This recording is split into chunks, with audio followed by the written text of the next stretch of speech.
played into their comfort, and it also played perfectly into the upcoming patch. It was like a future-proofing in a sense for their team comp. Yeah, and honestly, I think in terms of future-proofing, it's got to be looking at Miniboo, because I think that when this team has Miniboo performing well, Heretics are riding highs, but he'll go through slumps where the team is also going to struggle. This tournament has to be a high for him if they want to do damage. Yeah, and they have to learn from, you know, some of the emotions we heard them talk about as well, because I think that's when it kills them a little bit, when they get a little bit too emotional.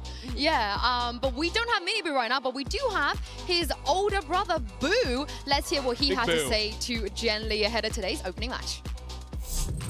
Hello everyone, Genli here with Boo. Now Boo, I know you guys have been waiting for this matchup, so how excited? Oh, I'm very excited to play against PRX again, because last time, you know, we lost, but this time it's going to be different. Right, so when it comes to the rematch today and the mindset you guys are having heading into today, where are you this time versus the last time you faced PRX? I think the main difference is we are more experienced now, more mature, but the mindset doesn't change. We still take it game by game, and today we came here to slow down the train. PRX train.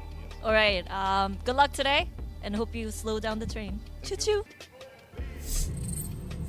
Well, not many teams have been able to do that so far. Maybe Heretics could be the one, but let's talk about this train, Mel. Let's get the people caught up, those that haven't been watching Pacific. What's been going on with PRX? What is this whole train thing? I mean, PRX, as you were saying earlier, we're on the cusp of not even making playoffs. They make the roster change and benching Mind Freak and adding Patman, and they've lost one game, and then they went flawless until grand finals. It's been insane. Yeah. Track by track.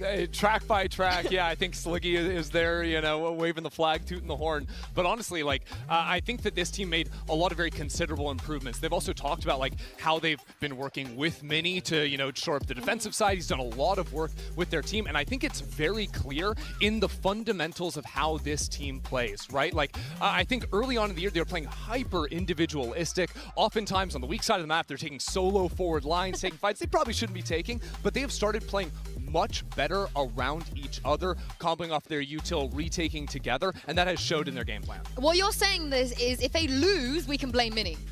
Yeah, absolutely. that's exactly what I said. It's 100% Mini's fault if they lose. But that's a big if, because looking at the map, well, there are some places that they like to go that are traditional weaknesses for Team Heretics as well. So the map pool is going to be very, very interesting. But let's talk about Patman real quick.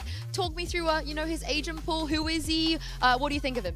Honestly, I think that Patman really fixes a lot of the agent comps that PRX try to run, because he is pretty much just a dedicated initiator player that can play the flashes, can play scout, could play the Viper on some certain maps, but what it allows for the rest of the team, his flexibility, is it means that something is not going to have to be playing the initiator role. Something can be on the Yor or the like he can be opping, and that works so well for PRX. Brimstone, though. Yeah, look, he can play his Brimstone on Fracture. I'll give that to him. Every other map, I want to see the Yor. It's funny you say that, because he does bring that, like, finally some level of a consistency in terms of role, and still throughout all of that, Forsaken is still playing like 8 different agents every split. It is mind-boggling. He still finds a way to flex to everything. I am so happy you mentioned him, because it's been a while since we've seen Forsaken as well. He's back somehow, like you said, with an even bigger agent pool, even more flexibility. And speaking of Forsaken, he managed to check in with Genli a little bit earlier. Genli here with Forsaken. Now, Forsaken, welcome to Masters. Team Heretics, though, they're very, very excited to face you guys. They want their revenge, and we're expecting a lot of firepower from both teams as well. So what is the formula against Team Heretics today? Yeah, I mean, I'm really excited to meet them as well. I think it's gonna be a banger match, and since like they made grand final a couple of times, we knew that they're really tough opponents. But the last time we met them, we win, so I believe that we can win again this time. And the formula, I think we just have to be confident, and I also believe whoever win this match, I think will go far in this event. So, okay. Yeah. So it's an important match. Yeah, it's important match, really, really important. All right, good luck. Thank you. I mean, long-term Forsaken enjoyers and viewers might be surprised by that answer, because he's traditionally pretty used to downplaying his team at global events. There was one time where he was like, I would rate us 5 out of 10. It was like 3 out of 10 at one point as well. So is this a good thing Mel, that he seems way more confident coming into this compared to previous times? I honestly, and you know, clock me if I'm being parasocial here, but I mean, I don't know why I said that, but I feel like a part of this is because I feel like he's really growing into a true leadership role on the team. Like, I know we've talked about before, PRX, who's IGLing here, right? Like, what's going on? And we've always been like, it's this guy, this guy, this guy. But I heard from Minnie's stream that he's also been trying to kind of morph and mold him into an IGL, like dedicated for the team. And I think that really shows even in like interviews like that, just how he holds himself, the poise he has, how he lifts up his team instead of underrating. When you're an IGL, you really kind of need that delusional confidence. And I'm not going to go as far to say, that he is straight up IGLing for the team, but we can see like kind of moments like that kind of give us a little bit of insight of what's going on in the team. I also just, I personally like to see the confidence after not getting to see him in the team earlier on in the year, right? Like, especially because Bangkok was a tournament where it felt like everyone was starting to play like a lot more of the double duelist ideas. Like T1 was like, but PRX aren't here to be able to do it. Forsaken this is isn't so here silly, to be able to do it. Look at this graphic. Yeah. This is just silly. Like, but that's the thing, like, you can run double duelist with Forsaken or without him. Like, he can play everything. It's just the silliest thing. But I mean, we talked about how Heretics have a trophy that eluded them, but they've only really been good, you know, at the global stage for a year and a half. But PRX have been here since 2021, and there's still no trophy on the global stage. Yeah, have gotten close a few times. Yeah. Never fully pulled it together, and now not even coming in as like the favorite of the event, right? So for them to go on a run, it would be a continuation of what they built in stage 1 regionally, right? Where they were the team that was discounted early on, then they start building up, the train starts moving, but there's so much more left to do to go that full distance to finally get that trophy. Is it time? You know, is this their tournament, Mel? Is there something in the air for PRX? I feel like you're influencing me. I can honestly starting to feel the hype build. Like at first I had like basic economy tickets on the train, but like maybe if you can get me into first class, upgrade. you're We'll give you an getting upgrade. me this upgrade. Like I'm starting to believe myself. I'll check for the upgrades for sure. I didn't ask you. Oh, so wow. I know what you're gonna say. That's why. Well, no, I was saying I was going to hang out by the tracks and, you know, a few games down the road, if it looks good, I'm jumping in. Hopping on. Denied, access denied. But we are moments away from walkouts, and our first two teams are ready to take the stage. So to everyone here currently in the arena, head down to the fan zone for a very big welcome. But here on the desk for us, it's time for the results. Did you just wave? Yeah. Yeah, I'm just go on, saying do your wave. hi. I want to wave as well. I feel left out. Oh, yeah, shout out to the fans. They're waving back at us. You have to believe but us. They are this waving is back. You the have to. result for our MasterCard fan poll. Earlier, we asked you which region was going to take home the Masters Toronto trophy, and the results are in. I cannot believe only 3.2% for CN. Do people believe just EDG that much, and they think that EDG are not here, then their hopes are gone? Yeah. Wow. I would say so. It's all on EDG, yeah. That's surprising. But also, me. I don't know. Like, I was able to talk to Rarke yesterday, and he told me that he was the worst duelist in the tournament. So, I'm like, he's not even believing in himself. What's going on? Oh my goodness. Okay, How does that don't one tell quote me go? that. Appear weak when you are strong, and strong when you are weak. Writing this Sun down, Tzu. Mel. I'm writing this down. I learned that from Sentinel's John QT. Oh, that was a wait. There is one quote I know from John QT. I don't think I'm allowed to say it. Okay. But you know the one. You know the one. I know the one. I know the one. You know the one. Yes. If you know, you know. If you know, you know. But I don't think that one's in the Art of War.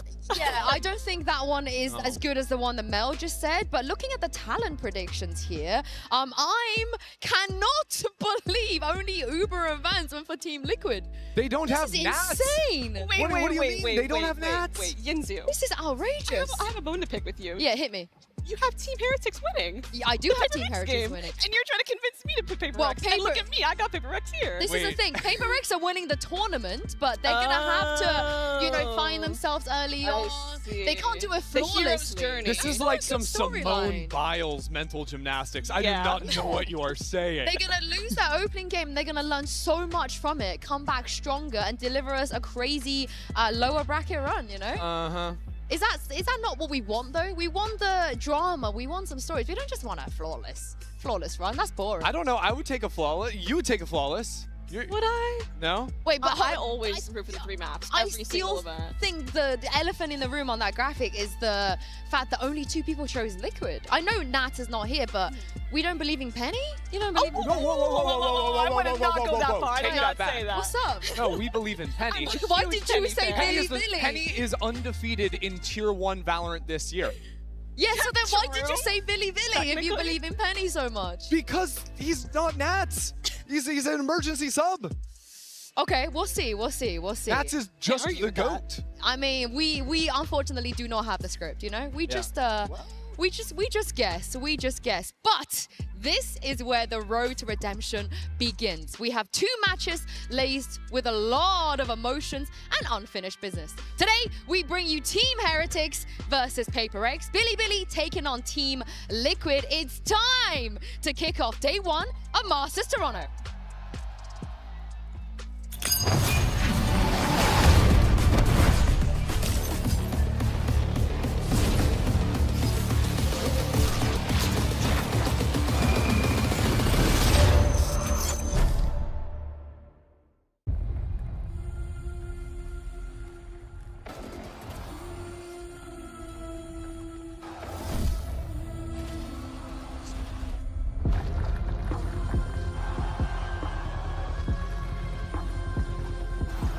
In an instant, the moment collapses.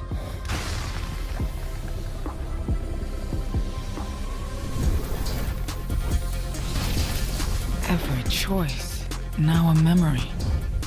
Every decision, now questioned.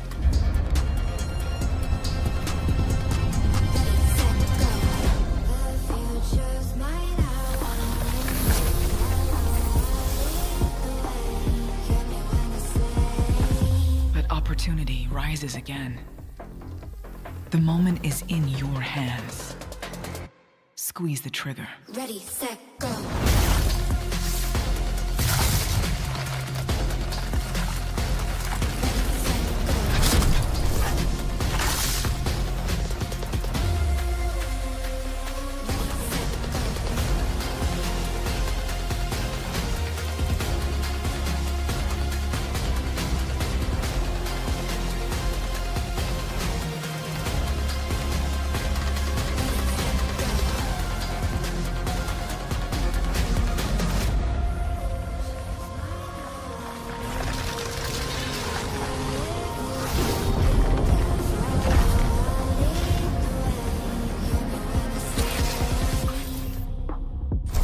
Ready, set, go.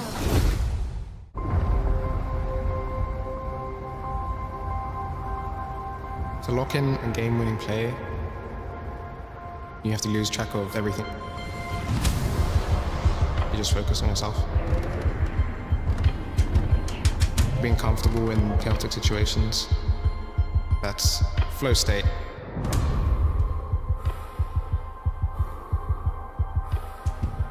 You're completely focused that whole time, then you're out of it. It's a battle of whose mental is stronger. When the lights go off, the game moves in slow motion. You see the bigger picture always. You're not overthinking, you're not second guessing. After all that work, is this how it happens? You're just doing. Positioning, does Celsius consider this? He does! You can't think about anything else but executing your play. I think about that a lot. It always replays in my head. Has to do it all! No hope in hell! Sometimes it's less so about focusing on yourself, more on your teammates. Reflection. I'll do whatever it takes Redemption. to be the greatest leader of all time. Even when you fall apart, you still have your teammate. Reflection. Redemption. It's not easy for me to be thrown out of balance. I want to get my revenge. This time we're not going to fall short. 还要先把昨天忘记。他们从竞争赛一路登顶，点在顶峰。 I think it's just about the feeling. It's like one mind together as a team.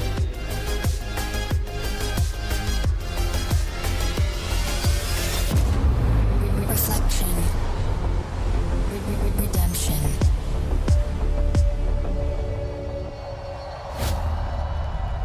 Toronto, let me hear you! 12 teams from across the globe have been battling relentlessly through Split 1 to get to this moment right here on this stage in Toronto, where their biggest challenge is about to start. Which team will rise up to the occasion to become the next Masters? Well, we're about to find out. Toronto, let's get this started! Le deuxième Masters commence maintenant!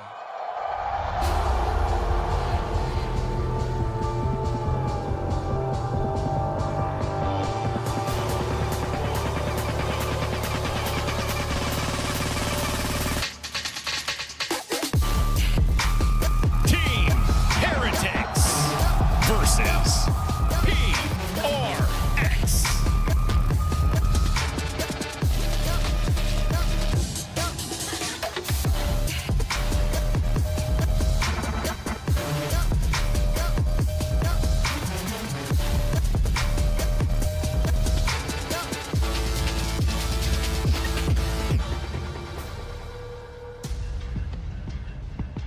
This is a rematch for the ages to kick us off at Masters Toronto. But a lot has changed since the last time they met. It absolutely has, but the hype has stayed the same too. I'm getting chills when they're walking out onto stage. We got the Sunnies all ready to go. Both teams fully locked in and ready to go for this first map. Shout out to Vansili as well. Shout out to our man Vansili. But speaking of the things that have changed, Sunset is in play. But will we see it, Mel? Is that a risk, you think, to pick Sunset? To pick Sunset, you must have been a phenomenal team on Sunset to pick it off the gate. Yeah, the first tournament. Heretics have decided to go to Lotus instead of Sunset. I think that's a mistake. Interesting. It's hard to know, right, without real tape on this Sunset map, whether or not we're going to be rocking a lot. But what I'm interested in is Pearl Icebox because, I mean, you know better than anyone, but like Pearl is historically the worst map in the EMEA pool, and Icebox is historically the best. Here is a stat. Do you two want to guess how many times the 3 EMEA teams in this tournament played Pearl during stage 1 of EMEA? So Fnatic, Heretics, and Liquid, how many times did they play Pearl combined? I'm going to say 3. I'm going to say 1. They played it 1 time, and it was Team Heretics. Oh, so this is not an EMEA map. If anything, like you said, we are terrible on it. So PRX clearly have done their homework. Mel, we won't have the Sunset. Does this favor anyone, you think? Now you know the maps? Honestly, it really depends. I think it could go, like, both of them are going to take the map picks, and then it's going to go to a third map for sure. Yeah, honestly, for me, I'm just curious to see what we're playing in terms of agents, right? Because neither team was super aboard the Taeho train. Yeah. But on this map of Pearl, PRX had been playing Jet Phoenix comps, which are unique to say the least on this map, but play very differently to a lot of other ideas. Phoenix so good for both A main control and fighting around that mid space. I'm really interested to see how Team Heretics really deal with teams running a double duelist comp against them as well, not just on Pearl, but overall, because normally they don't really run into double duelist in the EMEA besides Haven. That is when everyone's running the Yoru and the ISO. However, PRX kind of has an advantage because, I mean, we all have seen the APAC comps. They are crazy. They've seen everything. They've seen it all. They've scrimmed it all. So I'm really interested to see. I think PRX does have an advantage in dealing with double duelist comps against them. So I'm really excited to see how this turns out. And also, I think in dealing with Minibu's Neon as well, because there's a lot of Neon that we see over in Pacific too. Right. We might see, like, I mean, maybe Neon slides don't work as well against PRX. The mechanics, the APAC mechanics are just going to come through. I mean, the one time they did run this Pearl against Na'Vi, they won. We had the Minibu on Yoru and Vut on Jet, which is something they have leaned into. They like this kind of duo, but I actually wouldn't hate it that much if Minibu doesn't play Yoru.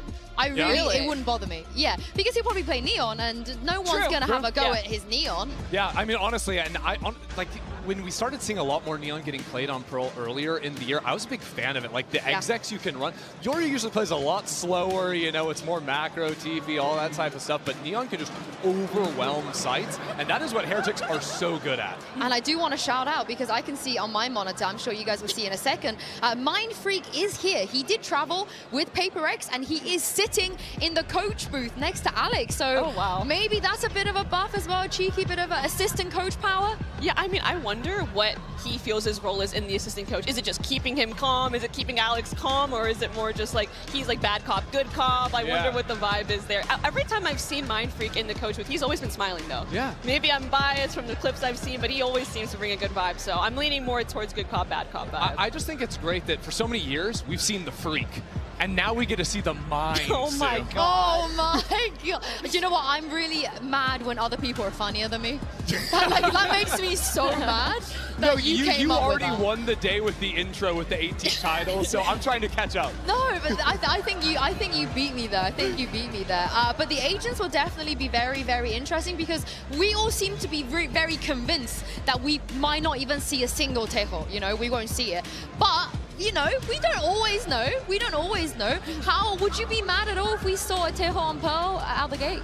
I would have a heart attack, I'm not gonna lie. That would take me so off guard for either of these teams that didn't really commit to Teo. And is this what I think it is? Yes, we are having live agent select right now. You're seeing the players pick their agent in real time, and this harbor really makes me worry. Yeah, so importantly, PRX look like they've all locked in. Heretics are not locked in.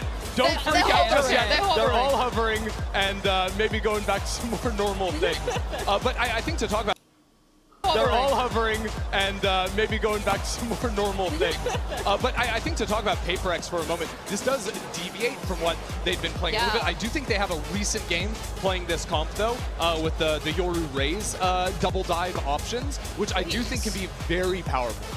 I'm really curious to see how that plays out on defense. Obviously, they're going to be starting attack, so we'll take a while to get to that point. But that is really interesting. I could see the Raze being really annoying in terms of disrupting like Sentinel setups, getting that nade or the satchel to break it, so then it allows your other duelists to go in an entry afterwards. Yeah, and it's not just anyone's Raze, it's the Ching The classic.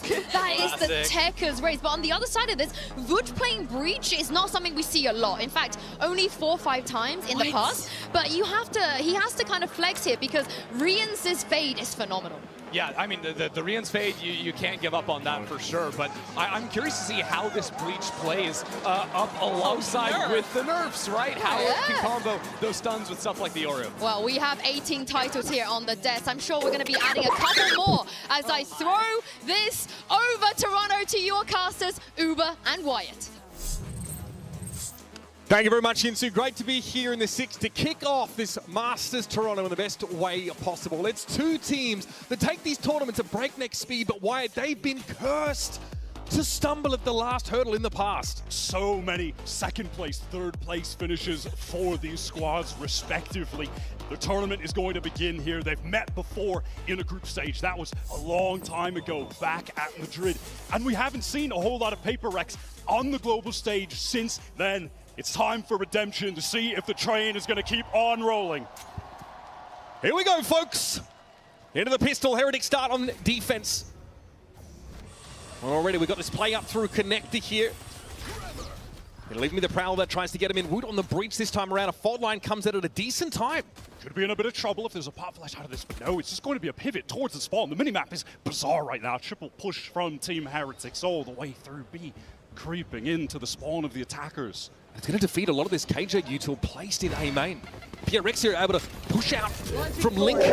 There's just no way that they're going to expect this retake to be coming from all of these angles. Benji Fishy biding his time right now, allowing the rest of the players to get in position. They have to know they're on a clock, though. Look at the lurk coming here from Boo. He'll be turning up from A main in time, but PRX want to push through. Flash in the direction. That's Flowers doesn't see anything. Briefly pinged out on the site. That haunt does give a lot of information now. PRX want to push ahead of this way, but look, caught in the grab well here. Devi's going to sit. And then Wood's going to take first contact with Device tucked in the corner. It's a 2 for 2. Forsaken buys his time. Opts to double back. There's no plant yet. No, they've got enough time that they want to try to pivot to B, but these 1v1s being taken or awkward. Forsaken. Lovely trade. Brings it to the 2 versus 2. And in the meantime, Patman had been making his way over towards this B site. It's going to be awkward for Team Heretics on this re-clear. There's so many positions that these last two players could be tucked into, but they opt for the double halls, play together. Of course, Patman dubs as the handler for this PRX team. He's a tight leash on them. And deals with Miniboo as he tries to approach from B long. It's on Boo. Now they know he's here. The Horde reveals his location. And the IGL now needs to make a play for Horde. He knows what the setup is, but he has to face it.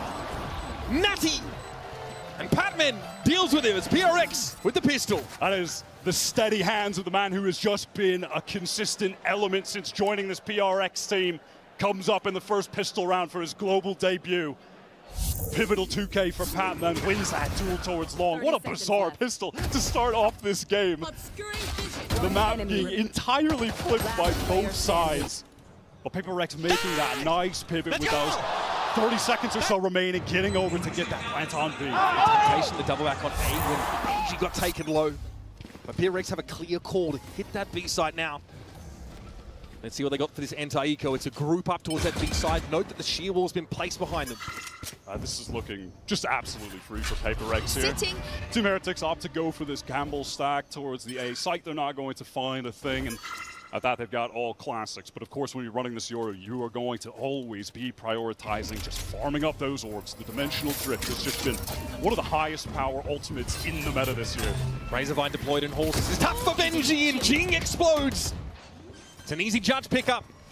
And now for the rest of Team Heretics. Spike planted. They're going to have to likely perish to the spike. Sorry, Sliggy, no Molly's here, mate. Feels like running Raze on this map is... And the shots have been good enough to make it something in Forsaken verse 3. Who's next? Blue just slowly flanking. Nebula drops, but the ultimate is ripped by something. Going to get all the information on this side, clearing out Secret. Just letting Forsaken know that he's safe to pivot towards this back area. They want to flip the map right now. Stuns coming through. Something feels like he's in so much danger. Gate crashes out to main, and that's just going to separate these two PRX players. It's going to come down to individuals, 1v1s, the cosmic divide even being used here. This is going to at least give a safe pocket for something to get that plant. He gate crashed away from the fault line. Oh, the timing for Forsaken! Miniboot just has to watch too many angles. He's so scared. He knows that's, you know, Forsaken could be going for him. You got two initiators up here for Heretics. Decent util for this retake, but the cosmic divide is a bit of an issue. Forsaken's going to anchor here behind this Nebula. Information, though, is kind of out of date about where Heretics could be coming from, but now a bit more of an inkling. Is he going to push this? Something happens it there from A-Main, and Forsaken does his job. That is a 5-round lead already amassed by PRX. That was the perfect swing timing from something in main. When the game gets chaotic, that is when PRX thrive. Frankly, you could say the same for Team Heretics, but that's even more of PRX's element than theirs. Rian's used that Nightfall, but to no avail. And you're just seeing Miniboo placed in this uncomfortable situation. Has to watch a couple of different angles. They're feeling good. Both brothers on the Heretic side have definitely looked overwhelmed in their position so far. And here's a double satchel play for Jing. Well, you've got A-Main control, especially up against this half-bite. It's a cool way to take A-Main, that pop flash, double satchel, and they just want to continue this in. Teleport from something. Jing with a nade kill. Something beautiful. Lined up. Multiple headshots. Making light work of this eco. And at Heritage, you've got the double Marshall play available to you. Riente's going to have a crack, see what he can find. Jing has no time for it, though, and Miniboo will get wrapped up. Oh, no, don't do it. Oh, no, you better do something. This is a Masters, you can't do that. You can't do that in the first half of the opening game. Oh, buddy, that is cold. The opener? Oh, come on, man. That is a devious move from something. Inflicting 5,000 mental damage to Heretics early. A 6-round lead wasn't already enough. Here's this heavy util play that forced Boo out of that position. Oh, buddy, right between the shoulder blades. And it's all smiles for PRX right now, Wyatt. Rifles back in the hands of Heretics, though. A focus over towards his art and A-Main split potentially. They want to act fast. Here comes that Nightfall. Clears out sight. A-Main not going to ping onto anybody. Alarm bot triggered on Art.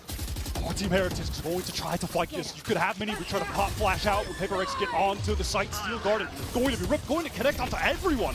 Yeah, okay, we're going to have that one in play. Devi is going to make it very hard for Heretics to defend this properly. They're going to have to give it up potentially, but they're anchored in.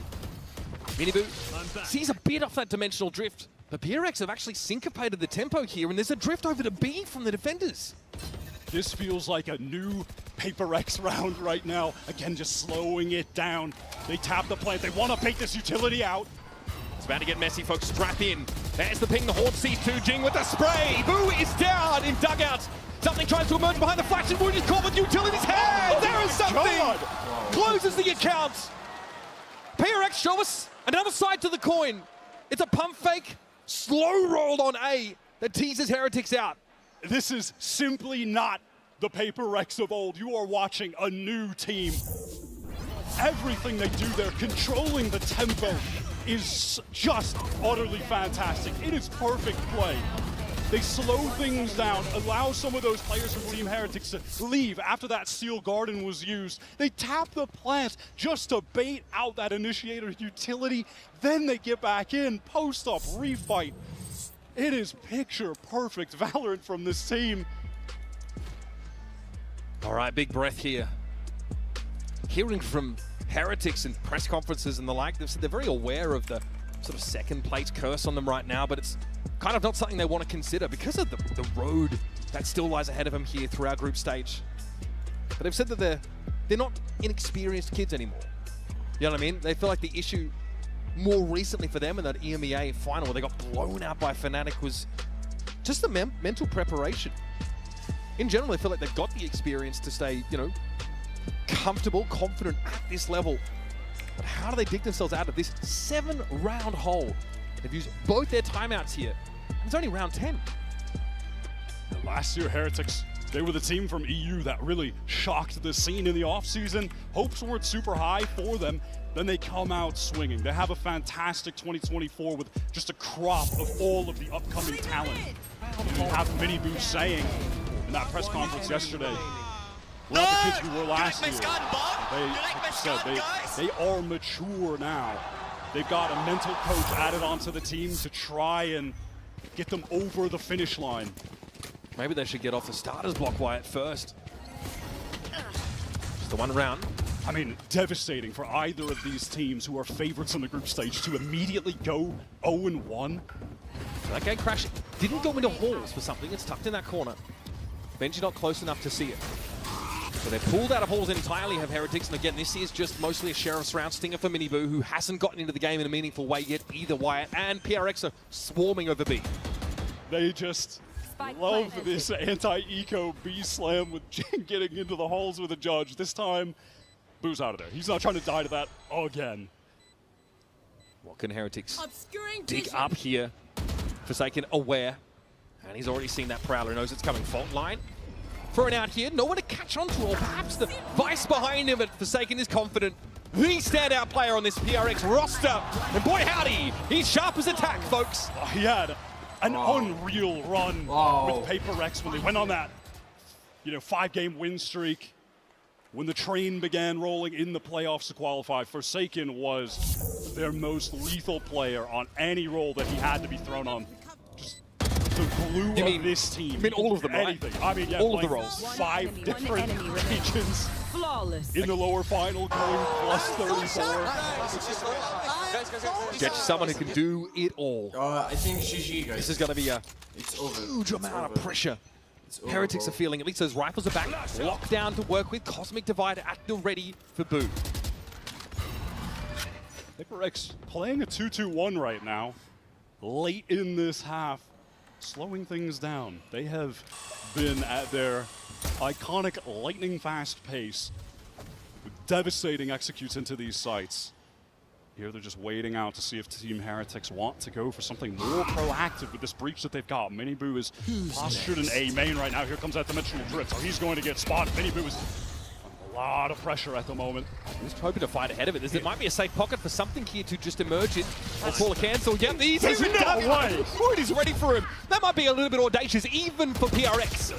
Minibu tries to hold it off. Bangle Jing is just a little better. The guy is running roughshod over the defenders. And Benji's going to get caught on a timing, most likely. Forsaken just rips him a new one. And Boo again, hands out wide, says, what do you want me to do? 3 players are spotted by the dimensional drift from something. He still gets out of it in secret. Jeez. 3 players, yeah, let's just hit the site with our 4 now. They really said, nah, I'd win. they do not slow the game down there. That's just crazy decision making. But all 5 of them are so on point. The guts, the confidence for something to get out there is crazy. And they follow up. Team Heretics, they are divided. They're using 1v1s. Jing getting that crucial opening kill for the team to get into that site. Sleeping, mate. We are sleeping. Sleeping, says Nilzinho. The last time these 2 teams played, it was PRX that mathematically eliminated Heretics from Madrid last year. They said the emotions got the better of them. But now they're sleeping. Maybe they could use some of those. Jing pops himself up. The showstopper that's avoided for the most part. Just the already clone there in A main. So eyes turn towards Lincoln Art. Does get some valuable information, even though it's unfortunate that that rocket was not able to get any value for the PRX side. They had their eyes on mid, no pressure coming from Heretics there, so they're going to go back to this B pivot. So many rounds for them. They've had the ability to hit the site with just 1 player anchoring. Opportunity for Benjamin. Knows he certainly can't go for more, just has to back off. He tries to anchor. He knows he's going to get overwhelmed by Yucho, but in fact, PRX, they're just going to use 2 ultimates, that very safe Cosmic Divide to allow the free plant. And they can fall back off this. We can go back to, though it's uncharacteristic, the post-plant spam set up for PRX, but they're more likely to play ahead of it. Now, this is a wrinkle in the plan. The lockdown will allow Heretics to potentially filter in here, but something...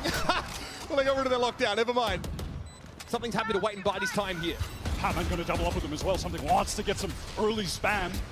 All this team not opening the side up enough. Minimu's going to go for it. He's able to find 2. And that's the best Heretics have looked this game, and it's not even close to enough. The fundamentals are just fantastic. Patman getting back into holes to double up with something. Multiple players swinging through the Cosmic Divide that was thrown down. Just decimating Heretics on their re-entry. Well, we're here for a good time, not a long time apparently, folks. That is a brutal first half for Heretics. We'll be back after a short break. Collect yourselves, and we'll return to this opening matchup of Masters Toronto.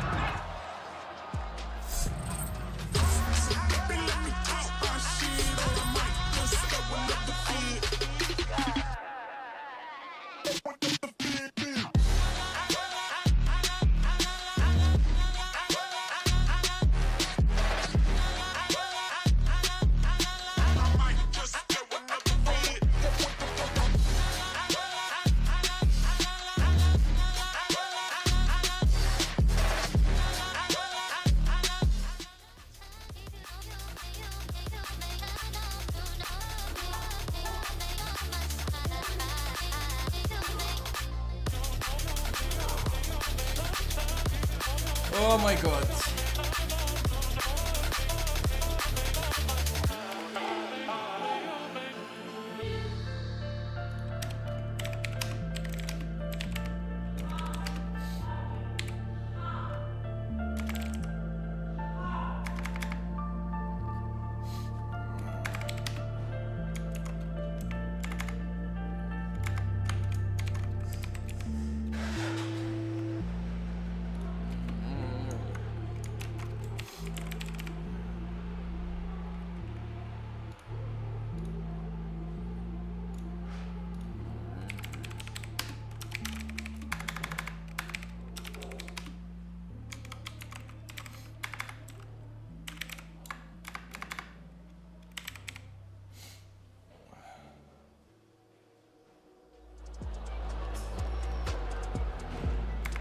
I'll tell you what, we're going to come back from our half with our Coinbase Econ report about a measure of the bang for the buck that you get off your credits, and Forsaken is off the charts. 50 to 70 is a great Econ rating.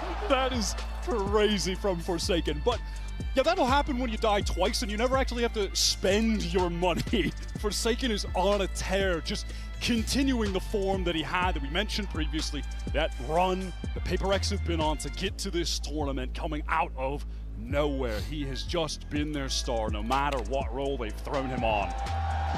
Last time we saw PRX on this map, it was an overtime loss to RRQ in that lower final of Pacific.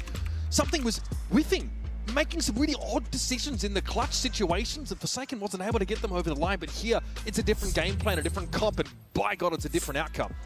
I did not expect this map to be in the pool. I certainly didn't expect one of these teams to pick into it. So that was very surprising as we got into this. But it's no surprise anymore. PRX, they have been grinding this map before this tournament, and it is showing. This is some dominant, exceptional, and unique gameplay.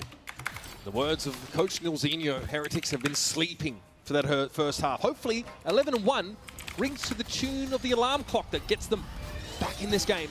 Midabu's already gotten his way onto this A site now, tapped up a little bit, and PRX have not quite shown themselves yet. Something lurks amongst the shadows. That's a bloody good timing, at least for one. Devay, what a shot! Boo just runs into it. Wu can deal with him at least. Player advantage for PRX, though. That is a late swing, but a crucial kill from Wu. Benji, can he catch a timing? He would have to be the one for Heretics right now to save them, to get this pistol round, keep them in the game. Looks good. Jing, however, reaching around the corner. It's a very low health Woot that's able to dispatch him. Now we've got a God's Honest 2 versus 2, and here's Forsaken, gets the spike loose. It's up to Benji.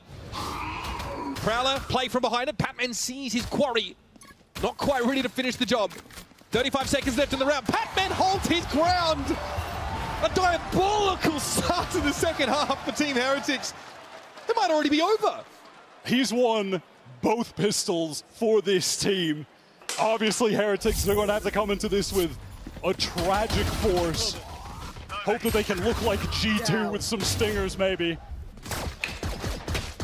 This is stunning from PRX. Finish off, brimming with confidence. Forsaken is loving it. Just doing the little things right. There's something with the confidence to push out of that smoke when Devay is being pressured. They fight together. The fundamentals are just so clean right now. What a joy this is to see PRX in prime form. Round number White 14. hot. That could be the last of the game, and there is a stack on the B side. Patman, though, takes that one for the team. Forsaken finds his, and then PRX realizes action elsewhere. We've got Jing's going to start filtering up through Connector. He may see the second wave here from Heretics Cross. He's going to try to swing out. He will. Gets the first tap down and double swing. Forsaken follows in on Minibu caught on the lurk.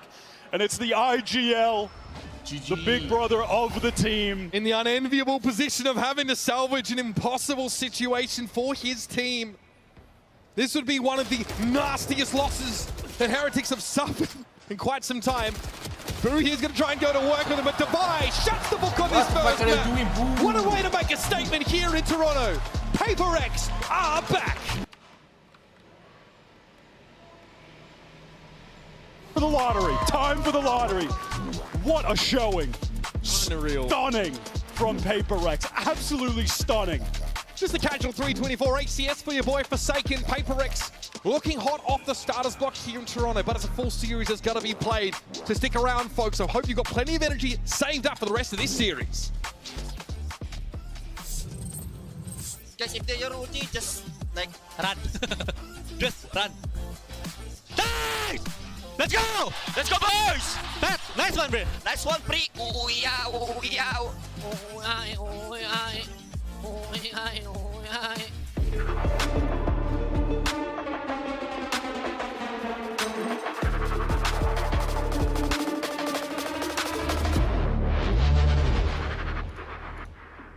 Face your death, cause you play a roulette with each step. I progress, no less. Go ahead and place your bets, cause we know where we at, we know we top tier. Cause all the hate that you bring, we know it stops here. I'm taking off like a rocket here and stopping here. It's strange how they cannot see the future, but see profit here. Wait up, we gon' always win. Promise that that's not a promise, yeah, that is a threat. You know that I promise to bring the team commas. When the whole team win, that's when you flex. Win, and I'ma do it again. Watch me win, then watch me do it again. Hey. Let me show you how to fuck stuff. Oh man, I was just getting warmed up.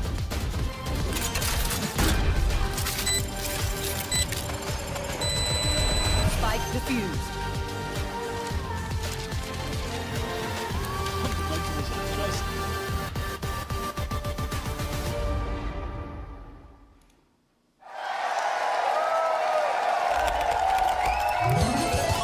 Red Bull gives you wings.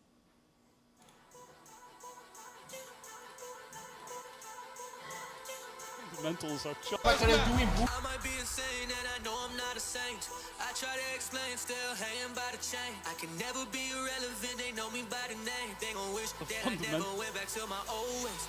I might be insane and I know I'm not a saint. I try to explain, still hanging by the chain. I can never be irrelevant, they know me by the name. They gon' wish that I never went back to my old ways. I might be insane, be insane, be insane, be insane.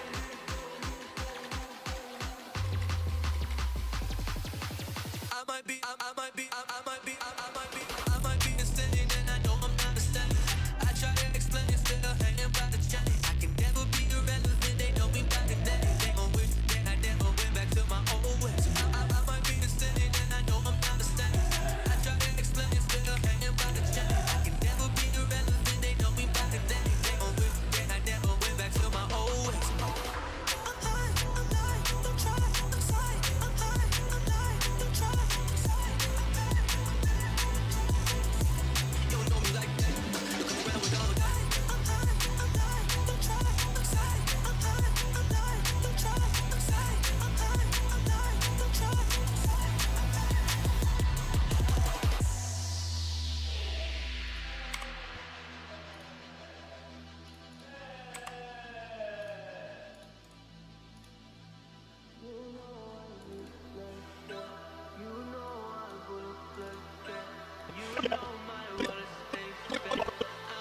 of the team. In the unenviable position of having to salvage an impossible situation.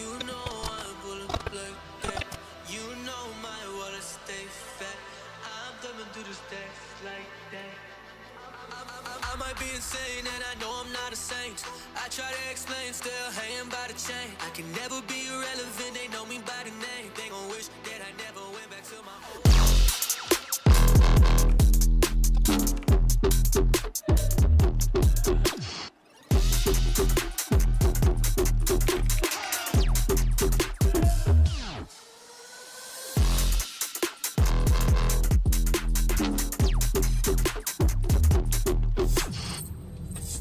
Hey guys, Jen Lee here with Coach Alex. Now Alex, what a great start. I mean 13-1. How on earth did you guys manage to pull that off? I have no idea, to be honest. I think everyone's just on fire, so we're very happy to be here, very excited to play, and we're going to make the most of it. It seems like your Pearl is stronger compared to how it looked like in Pacific Stage 1. Was there anything that you didn't like about how, Pearl went? No, I mean, I can't complain at all, yeah. Impeccable, right? When it comes to Patman, seems like he's not nervous, It didn't look like it was his debut, and it seemed like he was enjoying it, so, what do you think? Yeah, I mean, I kind of think most rookies actually play very well on their first time, so it's pretty much more of the same. And Icebox is going to look as strong as Pearl? Sorry? Icebox is going to look as strong as your Pearl? I hope so. Okay. Can't wait to see it. Thank you. Thank you. A happy Alex. I could get used to this. Yeah, I mean, look, that one round, they need to clean up, figure that out, but everything else was looking good, no? They are looking good. Almost too good, Mel. Maybe Heretics just didn't manage to get into the game. Yeah, I mean, PRX just had so much momentum. And I mean, he was talking about Patman, the rookie here on the stage, and it's like he won two very crucial 1v1s and to bring that to the 13-1. So I'm very much impressed. I think we were all, kind of leaning towards PRX here, but to expect that level of dominance, I mean, even Alex was like, wow, like what is happening? The train has truly arrived at this station, but it's time for our Verizon high-speed moment. And this one goes to PRX's pistol round, the first pistol round. They started off beautifully here. It's pistol round, and already PRX is just going to be working for this early mid space. And I think their calling was really highlighted throughout this round, and also some of the aggressive plays from Forsaken. Initially, they're just working over into this connector area, and they're playing this round out without any sort of wall coming in from their Vise. So right now, they're a little bit concerned as they run into very little resistance in mid. Okay, there could be a walk-up B, there could be a walk-up into A, but pretty soon they're going to hear this Killjoy turret on A and start realizing, hey, there could be players coming in around the side. So they call to move into this split pinch in in towards A. And it's going to be interesting because they don't actually run into anyone playing up forward in A main. So this is about the time where PRX have to decide, okay, do we just plant the spike and play the post plant? Do we turn around and fight these flankers? I think if you look at past iterations of PRX, they'd be looking for the fights against those people coming in along the flank. But instead, this time, they try to hunt away the solo side anchor, find out where the Killjoy is. This fight over into back site, as soon as the smoke comes down, you've got a Yoru flash going into the ground that's going to flash out anyone playing back here. But they don't just stop there, right? PRX keep walking forward because they know there's multiple players coming in either through Art or through A main. So they're going to keep fighting forward until they can find the Killjoy. This is where things get a little bit awkward. They leave this solo anchor back there in towards Secret. Devi's able to find one kill. And at the same time, Forsaken gets another kill in towards Flower. So they make the decision, actually, we see all those players on A. Let's just sprint over towards the A site.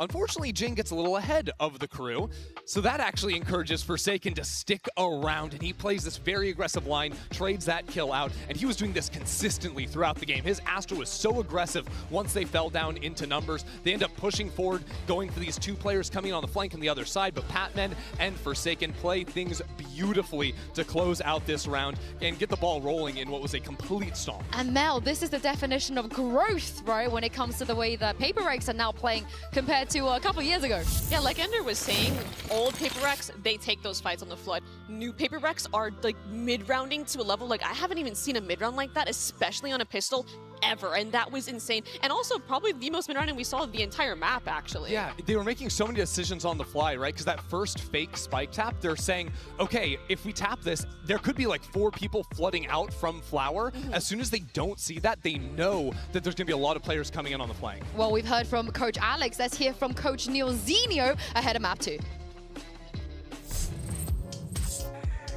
Hello, it's Jen with Coach Neilzinho. Now, Neilzinho, not an ideal start. What do you think happened? I think it was honestly an embarrassing performance. Like we were behind them at every single step of the way. Individually, we were off. Macro-wise, wasn't great. We just couldn't get anything going.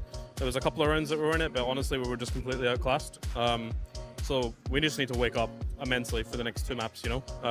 Yeah, we need to bring our A game, and that was nowhere near it, so. And earlier today, Boo mentioned the importance of having a stronger mentality and how it's something that you guys have been working on for years, right? So, and now would be the time to demonstrate that growth. How do you think the guys are doing? What did you tell the players to make sure that they could mentally reset? I mean, this game, it just felt like we were so scared we were playing to not lose, basically, and we just were terrified to make a mistake. So, again, we've just given them complete freedom. They've been here before. We've turned around things fast before. We need to do it even quicker.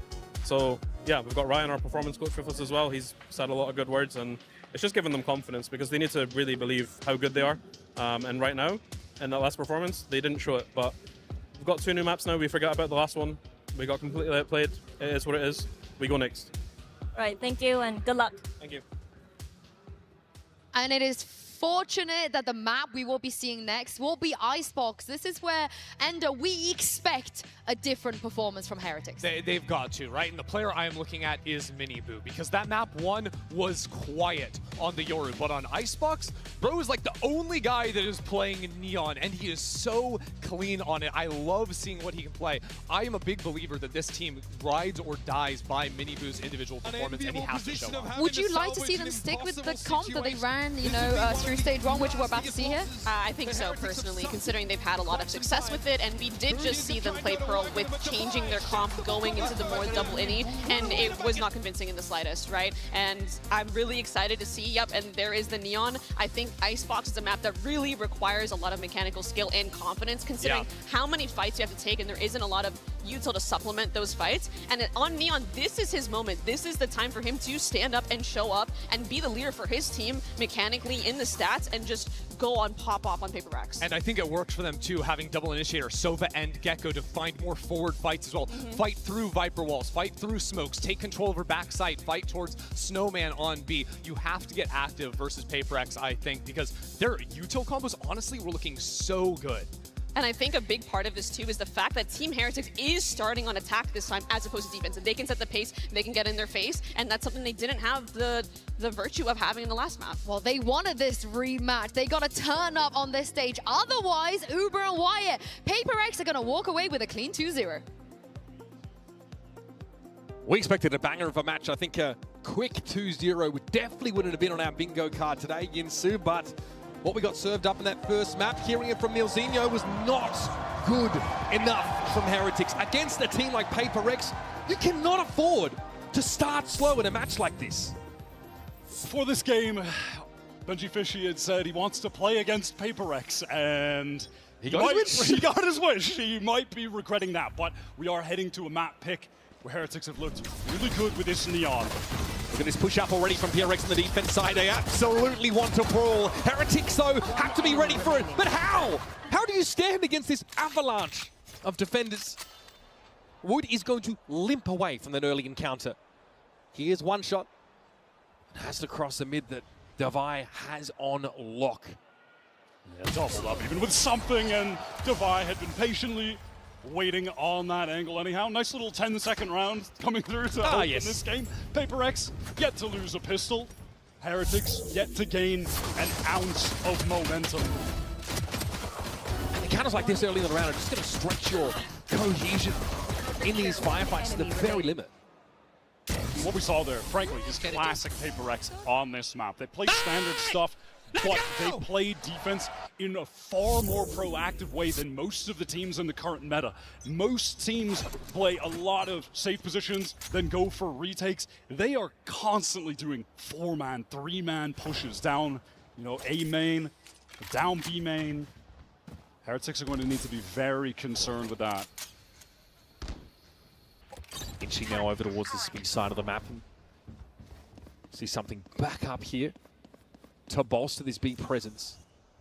Standard Viper wall here from Heretics, and definitely indicates they intend to head this way momentarily. Looks like already the Dizzy is trying to scout the way. Unique Neon composition. It's going to be tough to find a foothold, though, as something takes his and gets off the line. Fair amount of damage done, though. Now it's something with the rifle. May want to toss that over to Forsaken or Devi if they can actually meet up, and it looks like, that's going to be the case. The much healthier, full-armored Devi will take control of that Vandal. This Team Heretics want to pivot back towards mid. With this Neon, they like to go for a lot of B splits, a lot of fast-paced action. Devi here, from multiple angles, can operate here, can play off the turret, take contact as they try and push up in the kitchen. Here's something, says, I'll have my rifle back, thank you. And there it is. Another quick round as PRX don't give an inch.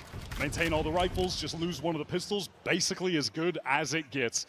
Heretics invested nothing so they can get the absolute max here. The one round they did actually win on Pearl was an anti-bonus. That's pretty risky stuff from something there, but par for the course. PRX fan will be very familiar with that. Let's go, let's go, let's go! Now, of course, buy up here for PRX. Heretics, rather. Forsaken has a Bucky. PRX have 3 players B main. Time to walk right at the attacking team, as they always do. Heretics, they're patient, they're waiting, but they're losing the duels. Great trade from Rienz, though. Little one-way, something tries to put together on a dime, but Rienz is a little bit quicker. Now we'll remove the presence from mid. As Forsaken starts to take advantage with his spaces given up. There will be a turret to spot him out. Patman with the Bulldog. Stacked up here alongside Jing. Does the bite match the bark for PRX on his B side? Now, when Minibu is alive, they love to go for like a bolt in tandem with a recon to take back Yellow, but without him, it's going to be much tougher. Patman wants to fight this, but the Dizzy connects late. Spacing's not there. Jing actually got off that line, but hi, Wingman. He needs to get ahead of it, though. The Span's coming in through the smoke. Still, PRX cut down to 2. Here's Forsaken with the Bucky. Last player standing. It's all going to be on Devi now. Benji and Woot armed to the teeth, but no plant just yet. And no Wingman to get it done for free. They want to slow this down. 30 catch seconds Devi left. if he's pushing, but he's speaking out, and wow, he gets another. Heretics, they convert the anti-bonus as they did on Pearl, but they escape with only 1 gun. That is devastating for their economy. Although the spacing looks better, trading into that B side of the map, they sustain heavy casualties to do so. But perhaps they're starting to get a feel for that up-tempo style. The PRX are trying to throw at them defensively. You can see that they were waiting. Minibu was just chilling on that angle, but didn't win the duel. Yeah, Christy called it out on the desk that Minibu does need to step up. He is given so much util on this map to thrive when they're on attack. He needs to come to life. Something already wants to assert himself today as the Owl drone starts to make a foray on the B side of the map. Just like Patman wants to play safe for the time being. It's something with an Outlaw this round. Posts up on that deep A line. Wants to go even further off the drone that Forsaken is sent for him. Does actually spot out Boo. One way will be refreshed. Give Patman the edge, but it's going to be a dizzy on out. Patman already on the spray. He got his. Heretics slowed up somewhat on their way over towards this B side of the map, but now that Viper Wall is something they can play from behind. Nano Swarm's triggered. Cover going out. That was a great way to fight that from Team Heretics. Multiple players jumping out to face together off of that dizzy when the crosshair would be thrown to break it by a defender. Something now posted up at mid. You can see PRX on the rotates getting towards this B side. Will Benji catch the timing? He's got a player though coming from his left. He might not be ready for the do push. And there it is. Once again, PRX give as good as they get. Rifle upgrade for Divine now as well. Wood solo. These shock darts have done tremendous damage. It's going to force out the Thrash. Can it actually get a connection? And even if it does, can anyone get a kill off of it? No. Decent ping though on the side of PRX, but here is Forsaken with the Odin. Jing wants to try and push up. Wood is very, very low, but there's still a spike to defend now. Heretics just going to try and hang on here. Hold on against this relentless onslaught, but Divine racks on yellow. And Wood just has nowhere to go. PRX on this map are just so oppressive. They're taking so much forward space, and they're so happy to make fast, bold defensive pivots off of that information to stack proper sites. This was a great moment for Team Heretics that we highlighted, but from there you just have Forsaken coming back in with the very rare Icebox Odin. One enemy remaining. Heretics at least tried to manipulate the pace, or at least dictate it to some degree, but PRX are always asking for more, always trying to assume some of that real estate, that mid-push that catches Benji out. Eventually, Forsaken steps up on yellow. Heretics are going to be on the clock every single attack side round. And here we go, 3 players ready to fight from PRX towards A, and they find another first blood. And it's Minibu down at the start of the round again. Wyatt, something, he's on the line, able to get back, and he knows there's more where that came from, the shorty. God, he's thirsty for it. Spike It is up to Boo, as it often is. Again, this will be PRX with another stunning start to the game. This, by the way, is a team, PRX, that has an 83% attack side win rate on Icebox. So God forbid we get to that part of the map and they're ahead. Now, even at this juncture in the game, they've beaten Team Heretics to getting multiple ultimates. The one that Heretics did have, that Thrash, had already been used by Wu to try and convert that pivotal gun round. It was unfortunately lost for them. One enemy remaining. The economy for PRX getting out of control, and Heretics, they have opted to go for another early timeout here. You certainly can't blame them. Neil needs to get these guys' heads back in the game. I mean, back in for the first time. You know, some players, they talk about how things slow down when they get into the server, right? Feels like you're walking through molasses, time slows. I feel like against PRX, it's the opposite. These guys set those phases to warp feed and make it very, very hard to stand on even footing at this pace of play. And Heretics have been that kind of team that have wanted to dictate said pace, right? They play Neon on this map, for God's sake. They want to make these fast rotates, take that mid-control, be the ones that forces you to be reactive, but they have never, in this series so far, been in that position. When they've gotten dominant wins in their run in EU, it has come from being relentless with that pace by disrupting the defenders with the Neon. But you can see that they've gone into this with as they intend, because they know that PRX are just going to be sending it at them on defense.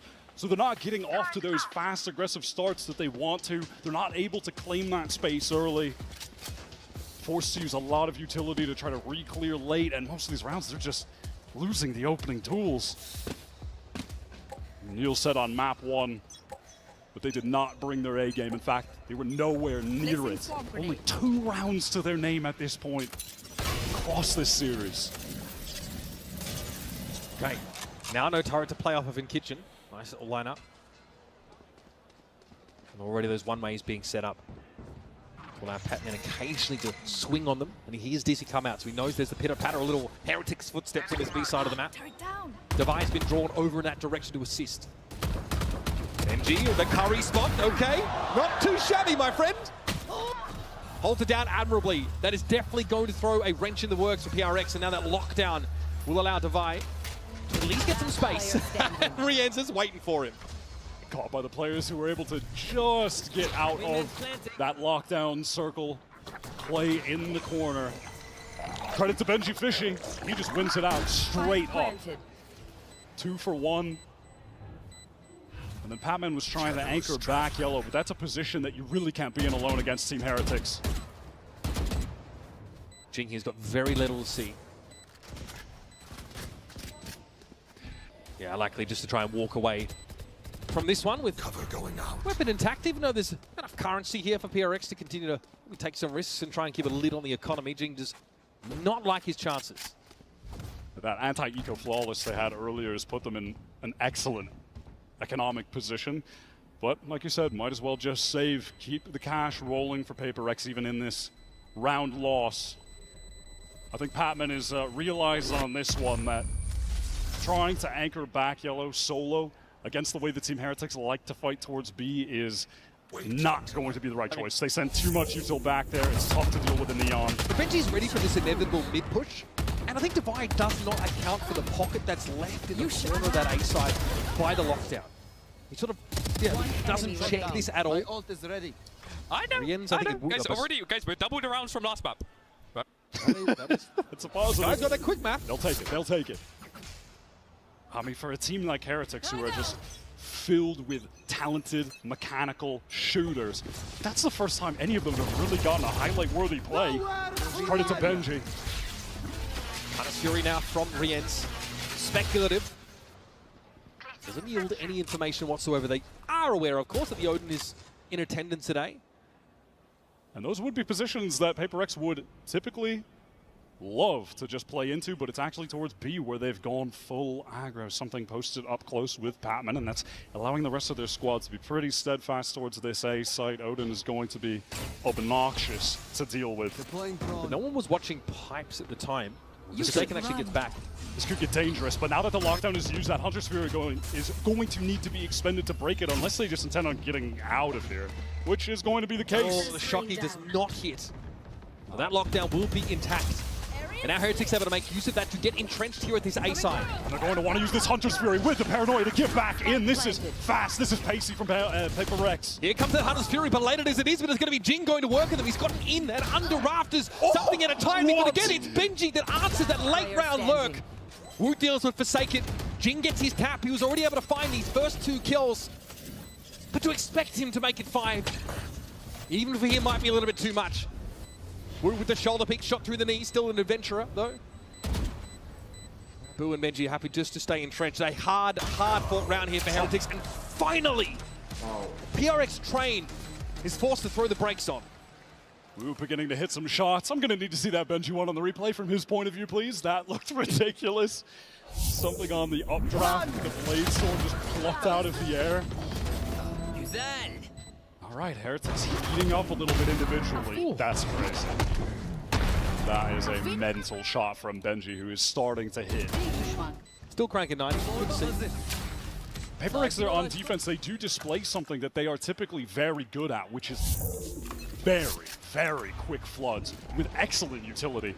Now here, more classic PRX, 4-man push up towards this A side, getting all of the space, collecting that orb, and then they post someone up and immediately go stack the other side. This is the name of the game for them on this map. Once again, though, it's just going to be Devi B for now. Having one away from that Viper's Pit, but there's Benji again. He's hitting. Push up. He is hitting. Does Patman try to trade the C-toss, but Benji gets out of the way. Oh, this is stunning stuff. Benji Fishy. That's 3. Okay, Benji. Caught by the Paranoia, forced to give him some ground, but now the youngster has some wind in his sails. Spike down B. Right, Wingman is going to be thwarted in his plant attempt, but the Thrash is going to go ahead now to pave the way. Surely Jing spotted now, detained. He's got Devi to watch him. Relay Bomb comes in, a mini-boo with the slide across. Heretics finally turning up to play. Stunned just in case he starts throwing hands without his gun, I guess. Why not? All right, Benji's heating up. It looks like he's playing an aim trainer. Just has Found them. guys from all different angles swinging onto him. That awareness to catch the second that was coming out of A was so nice. Done. And that is a read on a typical PRX play. Knows that when they're making that full rotate, there's going to be someone that's pushed up in A main. 4-2 is Heretics' Icebox record. The only losses to Fnatic. In fact, 5 out of 7 of their map losses in EMEA, Stage 1, including playoffs, were to Fnatic. When you watch them play against any other team in EU on this run, they look like world beaters. But Fnatic have just had their number. They've been able to really counter the way that they're playing. PRX, early on they were countering it, but in a totally different way than how Fnatic actually opted to. Very proud to debut our new reinforced tungsten carbide 1088 steel tables just for this occasion. I tried to elbow drop wide into it. It held. So good luck, Alex, breaking this one. I hit a moonsault on Vincent. He didn't even go through it. Hit a Walls of Jericho. Nothing. And again, first time in this whole series that PRX have been put in a position to have to call this timeout. They've been struggling a little bit to hold on to B. Even though they're refreshing that one way over the containers, still being overwhelmed.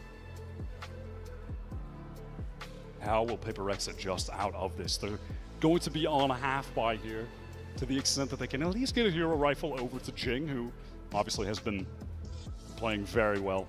Some highlight moments already, especially on that raise back on Pearl. But this is one of the maps where he's not playing raise. It's just not what they like to do. They just love this very standard comp, and they've had a lot of success with it. Benji so far has been feasting, playing that mid. That's where so many of those kills have originated from. PRX is not respecting Heretics there. I think they've now been forced to bend the knee somewhat. With this Viper's pit down, that's a fairly big commitment here. You do have Patman with that close range stinger to try and find an opener, shut down and execute if it comes in, and you're just expecting from Team Heretics at some point, if they intend on getting into this pit, which certainly looks like they're going to do, you're waiting for Riens to use this Owl drone, clear things out. Take flight. Jing with the hero rifle will watch the mid pivot, but yep, there's going to be action over here towards the pit. Batman cute, but Not good enough. Tries to outfox the Owl drone. I respect it. I respect the attempt. Devi gets up on that line pretty quick. Miniboo, who's been quiet in this series and in this map as well, just needs to be a bit of a nuisance. Remains at large here over the site.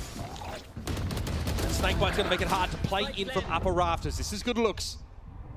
The hero rifle is still in play. Jing might try and wager it for something here.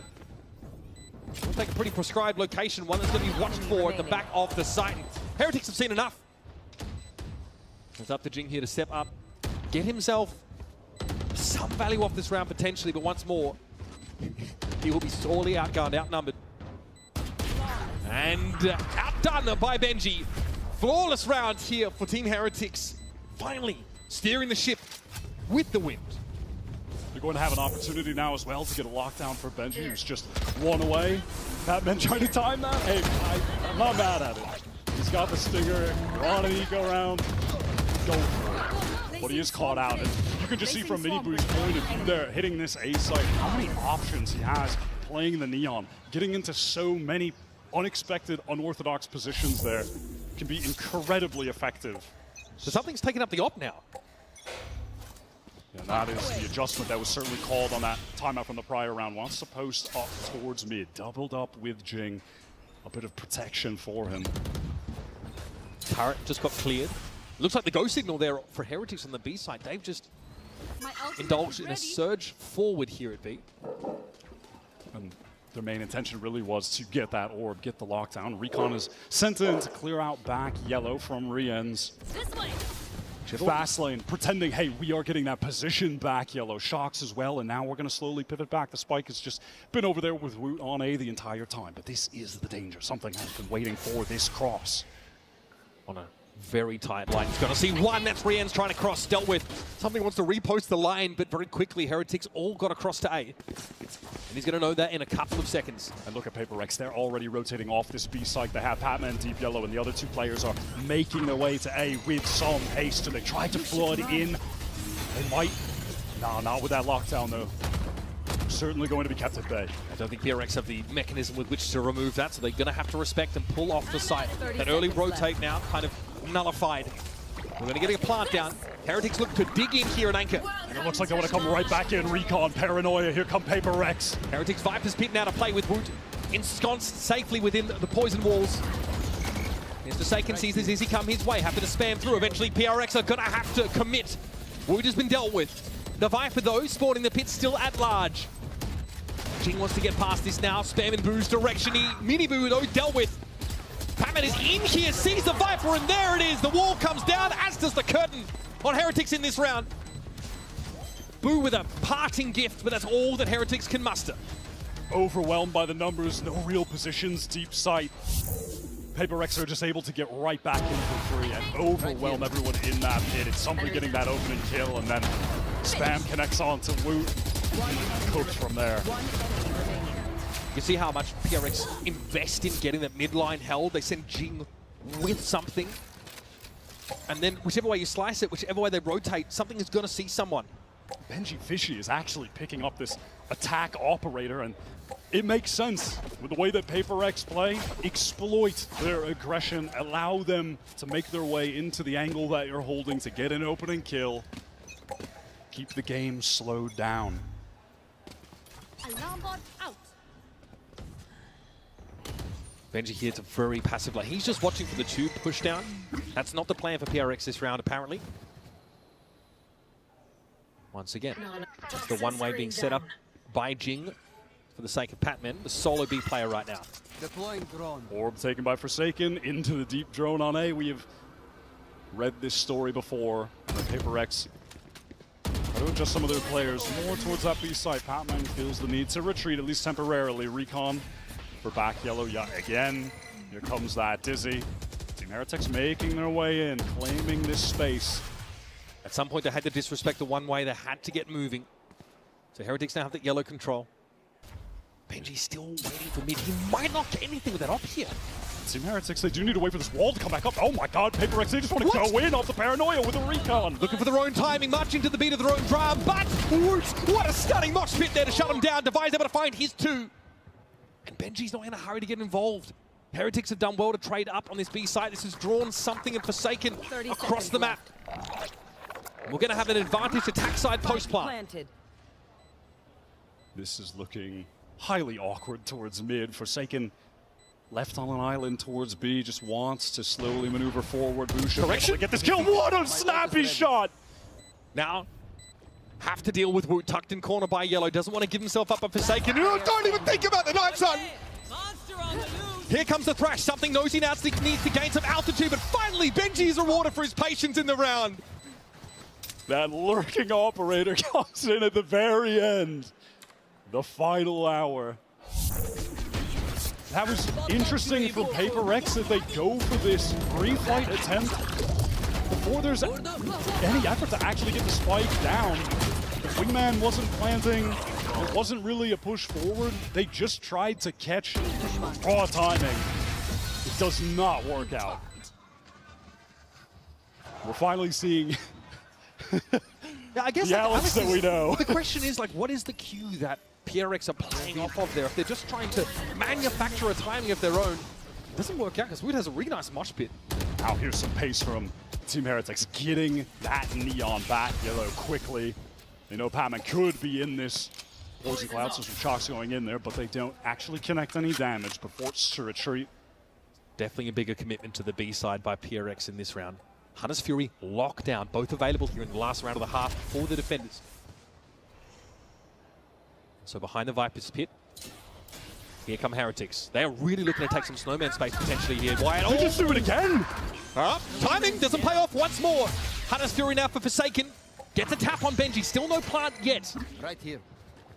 That Hunter's Fury just used a little bit late. Boo has gotten his way all the way into the A site, and there's more than enough time for Team Heretics to make this pivot. Yeah, if Forsaken can catch a couple in mid, though.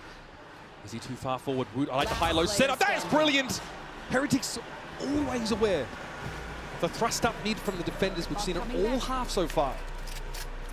That is a great double face there. 30 seconds left. All right, now the little things are beginning to come together for Team Heretics, and we're finally seeing a PRX who were utterly dominant, now struggling a bit with some of their timings. Again, they refight into B before there's any attempt to get the spike down. That Hunter's Fury comes a little bit late, and Heretics just have their crosshairs placed on all of the angles that they could be pushing out from. Devi's giving himself away. No reason not to fully commit to this one, but Esbu takes him out. 7-5 half for Heretics. And as you mentioned, Heretics have or rather, PRX have a, what, 80+% win rate on attack Icebox. So, despite the 7-5, they are not out of the woods yet. Close half. Finally, some light from Heretics. Stick around. We'll get a quick break, and we'll be back with more Icebox.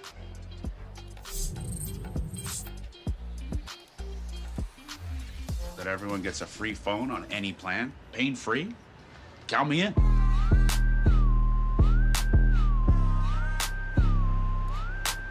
Try and beat it. I'll give you a sec.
Quite a contrast between this Icebox map and the Pearl one that we started on. Much better showing here for Heretics. A rockier start, but they really start to string rounds together. Round 6 onwards, they win 6 out of the preceding 7 rounds. Put themselves in a very reasonable position here. Their map of choice. Finally able to find a moment where they're actually in the lead in this series. Benji Fishy leading the way as far as the econ report goes. Something in dire straits, was investing into that operator but wasn't extracting the most value from it. Had that one good round where he was able to catch a kill on the cross, but after that, for the most part, was being avoided. Team Heretics did a great job countering the play of PRX that was working for them within those first 5 rounds, but then eventually fell off. Things began to get very disjointed on their refights. Heretics are looking good. Benji was absolutely the hero for them in that half. Started getting those highlights, and then that inspires confidence in the rest of your team as well when you see someone starting to hit like that. 15-6 after 12 rounds. Honestly, almost a mirror image of Forsaken's performance in the first half of Pearl. Very strong showing, and it was Benji's stalwart performance in mid that really held PRX at bay. But PRX on the attack side of this map, really, really strong. 83% win rate through Pacific Stage 1. Lossless on this map. We've seen when Heretics have had success on Icebox too, it's actually typically, as far as the scoreboard, Benji Fishy and Woot that are putting up the big numbers as Minibu draws a lot of that attention on the Neon. This is fast right now from PRX, collecting too early. This mid thrust here from Heretics might have fumbled. Rian's waiting. Hips in the night, yet to leave poor, but eventually someone's going to raise anchor and get to it. Rian gives himself away. Jing wins it out. What an ill-fated encounter for Heretics, and it's up to Boo again. Boy howdy, what a mountain he has to climb. Spike, of course, already planted. This is what you ask for PRX fans. Getting off to a good start with a pistol win here. All they've had are good starts. They've won every single pistol. If Team Heretics could win this map without either pistol round win, that would be a tremendous feat for them. And they shrunk, of course, the lead to a singular round. And once again, it's a short round, Wyatt. This early engagement here in mid. Jing sees action over on the B side, gets involved there, then whips around. That's an all-timer. That's an all-timer. He knows someone is there because he couldn't move forward. His body blocked. Hold up. Let's go, boys! Woo! Our pistol, what? All right. PRX are just too good on these pistol rounds. It's going to be Miniboo investing actually into the Marshall for Heretics on that deep angle from yellow over towards B. Pretty standard there with the shock and the molly to deny that early access to the orb from the defending team. Benji is absolutely playing the most important position on the map. Just as we saw from something in the previous half. Unsurprisingly, Patman's moved up. Miniboo punished though on that little swing.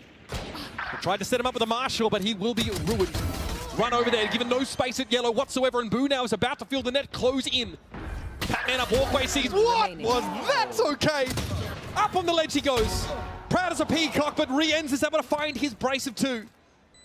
Once again though, it's a heavily disadvantaged situation. Rienz desperately trying to avert an even game here. Likely has too much on his plate. Devenir will silence him. Fair enough, bringing the 3 most important rifles into the next round. Cash from the spike plan as well, so PRX will be more than happy with that. Team Heretics have done a nice job on these anti-bonus rounds. That has kept them in the game here. Otherwise, things would have really spiraled out of control early. So nice shots from Rienz, who is just a consistent presence for Heretics. For me, really just has all of the aspects of the game on lock. He can really do it all. It's like the Heretics team who said, we are not kids anymore, we're not rookies. There's no excuse for us to drop these important matches, and they've recovered well here on Icebox, but there might be an inflection point lying here in this round as both sides have rifles. It's a very healthy bonus for PRX. Taking the time at the moment, something has been allowed to take all the space and be made. Oh no, that is disastrous. Boo just doesn't think that someone would be that close. Last time it was Miniboo got caught out at yellow. This time, Boo has just got a little bit too close to the sun. Swarm grenade out. Bear in mind, this is Team Heretics with absolutely nothing left in the bank. This is must win at the moment, Patman. This fight is so awkward. That's as messy as it gets. The late paranoia comes in, but Patman definitely supported in that engagement. Something eventually that was put to bed on the B side of the map, and this has precipitated a pivot. Now with mid control, PRX can go towards A and not worry about getting caught, but it's a pump fake. What a timing for Patman to catch, and they have Forsaken playing towards A again. They could really pivot anywhere here. It's just, we're playing TDM, who wins that out. Patman the Viper. This is a mental The realm. stabilizing element of PRX, by the way, is just taking duels across the map. And he has opened it right on up for PRX. Miniboo has to play second fiddle now and try and make use of that mobility to cross the map. Woot is already set up in Crow's Nest though. Does have the wingman to actually pressure a defuse, force some people to swing out. Maybe that's a way in, find a pick. A small gap in that smoke will be challenged. Woot has to drop down and the spacing isn't quite there apparently. Miniboo steps out only to be riddled with Vandal shots. PRX are just so ready to swing together at any audio cue. Boo so frustrated in this moment, not expecting that anyone can be pushed up that close. Something got all that for free. Oh man, that was... I mean, Benji's been credited with some very sharp moments even on this map. Look at him shut down something as he wrapped over towards belts that many rounds ago. Team Heretics, they're bringing in 5 sheriffs, 5 regen armors. Obviously, they have the shooters to pull off a round like this. Miniboo forced off pipes there. 410 smoked out, giving something a staging ground. Okay, all in rafters. Heretics committed to anchoring this site with these sheriffs. How far does their gun skill get them against a fully armed PRX team on a roll? Listen, they've got the right stack to do it. The weapons might be decent enough. Something shut down early. They're trying to get into this site. PRX Genius pushed up, but he can't connect. Messy stuff. Divine Forsaken now, got to pick it up, but there is Forsaken. Quick response, and he doubles down. Oh, he's susceptible to just one shot from it, but he's able to get out of the way, but again, read by Rienz. He's too smart, too aware. Yeah, with the fury of Olympia. Now, Devi has to recover the spike and put this together. Both of his opponents, half armor and sheriffs. He has a Vandal to his name. And he has to fear a potential flank because he was out of range from the turret that was placed. Wants to double back now. 30 seconds to play with. Does he just try to clear this out, get back to A? Does he try to gun it to B? He wants to leave. He wants to leave. He's hoping that in this situation, Team Heretics would just leave the 2 on A and then, go for that advantage retake over towards B. But when the spike goes down, that will allow a rifle to be collected, perhaps. Or no, they just want to go for this with the Sheriffs. Rians does have a recon. Devi has a turret to play contact off potentially. Does he have the time to set it up? Yes. Not too bad to have this Sentinel utility at your disposal in such an important clutch. Look at Devi. He still has to be weary about this flank as Rians is making his presence known forward. Trying to get ahead of the Owl drone. Does he have a timing on boost? Watch him out! Util in hand! Devi is divine! What a Red Bull clutch to keep PRX well and truly on the tracks. Team Heretics know that that round could have absolutely shifted the momentum, but it's a 4-round run for PRX now in this second half. Disaster for the European side. Forsaken comes up clutch with these 2 kills to get them back into the round. Both Rians and Booster pulling up their trousers, Util in hand. Can't play off of each other at all. That is huge. They feel like they didn't have the time to waste either to collect some of the rifles that were a little bit deeper on that A site. They go for it with the Sheriffs. Maybe regretting that decision at this point. Jeez, the tension there between Weber and Nelzinho, it's palpable. So another timeout here. The last one available to Heretics on this map. That's an absolute heartbreaker. This is Heretics coming off of obviously a run to qualify here, but then getting blown out in the regional finals against Fnatic. Neil, the coach, saying that was the first time he felt disappointed in the team after that loss. That hits heavy. They've been a team for a while. And you heard what he had to say. Just in that halftime break. Not looking themselves. Now they've managed to find their way back into the game, but yes, they've got a rifle round coming at you folks, but Hunter's Fury, Lockdown, Viper's Bit, 3 of the most impactful ultimates you could ask for PRX. On the so far flawless attack side, they have 4 rounds in a row put together. PRX just have the easy 1-2 ult combo right now. Get the space with the lockdown, drop the pit, and they've even got the Hunter's Fury late if the spike is really being pressured by a Team Heretics retake.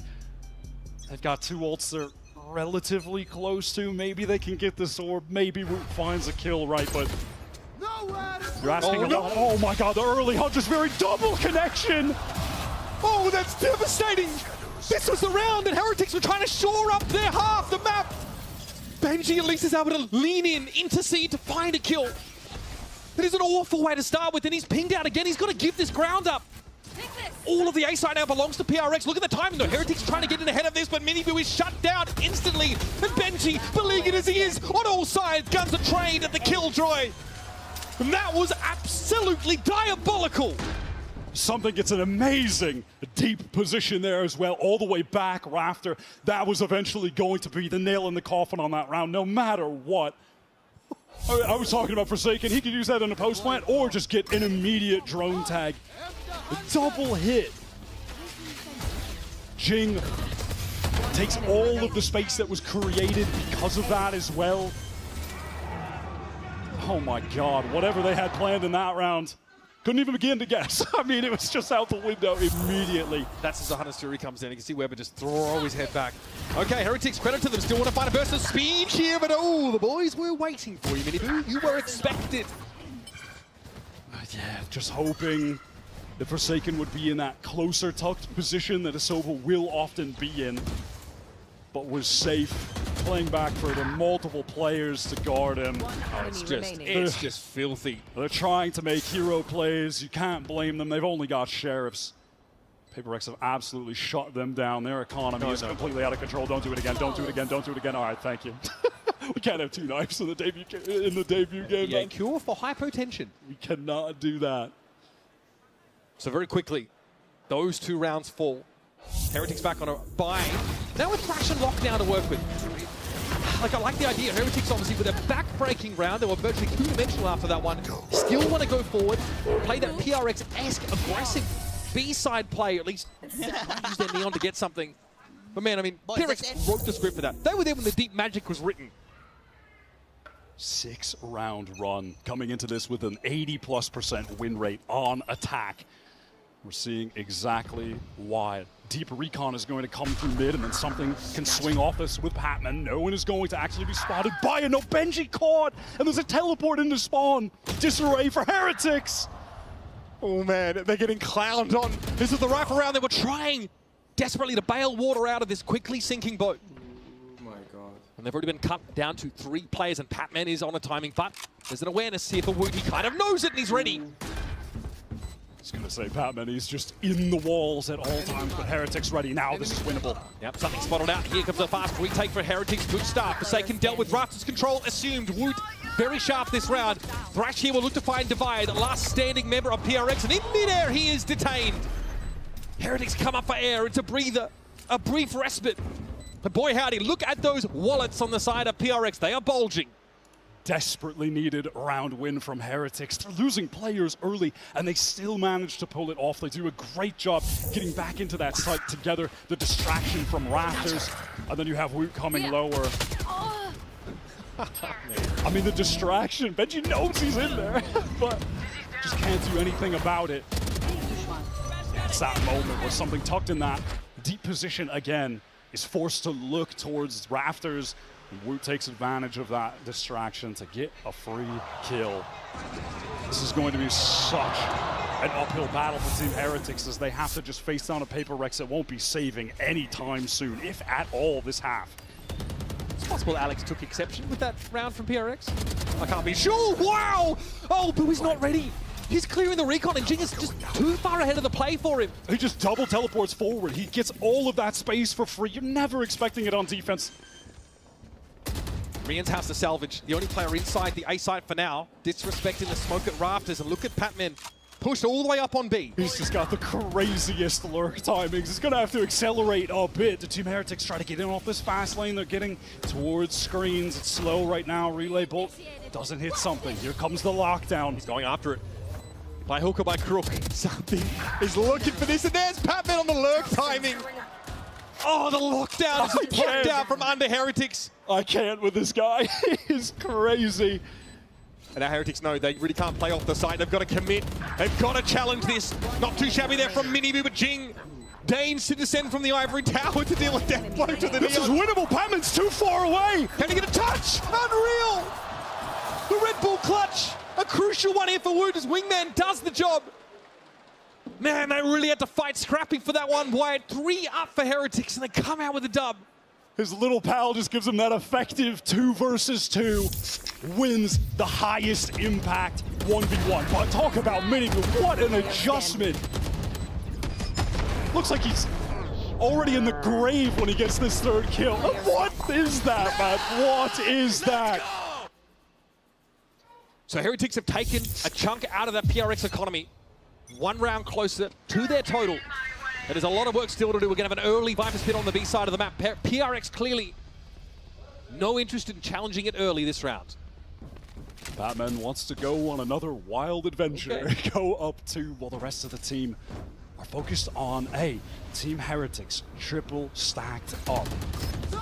They go drone for drone. Oh my god, the last Hunter's Fury was really solid. Nice schmooze there from Miniboo. Avoids what would have been a lethal connection. PRX had to be satisfied with a little bit of damage onto the Neon, but Miniboo also has that overdrive in the ready. Here's Jing again. They are never ready for Jing! From the top rope, he's able to find his... Rian's claps back now, has to drop to the side. This is good anchoring. Can he do with something? No, the shorty. More than he can deal with. And Boo laboriously will drag himself across the map to challenge this. Planted. Jing has just been an absolute animal on both maps. Countless first kills. Boo here's a double swing. Gonna have to deal with it. Oh, the King's Horses and Men emerge. Then the Viper is dealt with. Match point now comes up. PRX. There was a narrative, right, if you're a PRX fan? Or even a hater. You're familiar with the feeding narrative, but it's never been less true. With Patman joining this lineup, that stabilizing force. They've been so clean. They've strung together 6 attack side rounds as the half began. Heretics on defense have had absolutely no clue how to deal with Jing getting in these absurd forward teleport positions. playing with so much more aggression than you would typically see from Omens on this map. Something, connection. Wow, damage for damage. Yep. They both take a hit there. Ice Fury now being deployed by Rians. What is there to find here? Comes up with nothing. Patman hears him. How is he here already? The conditioning utterly broken on the side of Heretics, and now it's up to Boo again. 30 points of health to try and slow the PRX train down, but choo-choo, baby! We have more than left the station! 6. Feels like they've never been faster, actually. 13-1 on the first map. Dominant on map 2. Not one pistol. GG guys, see you next live.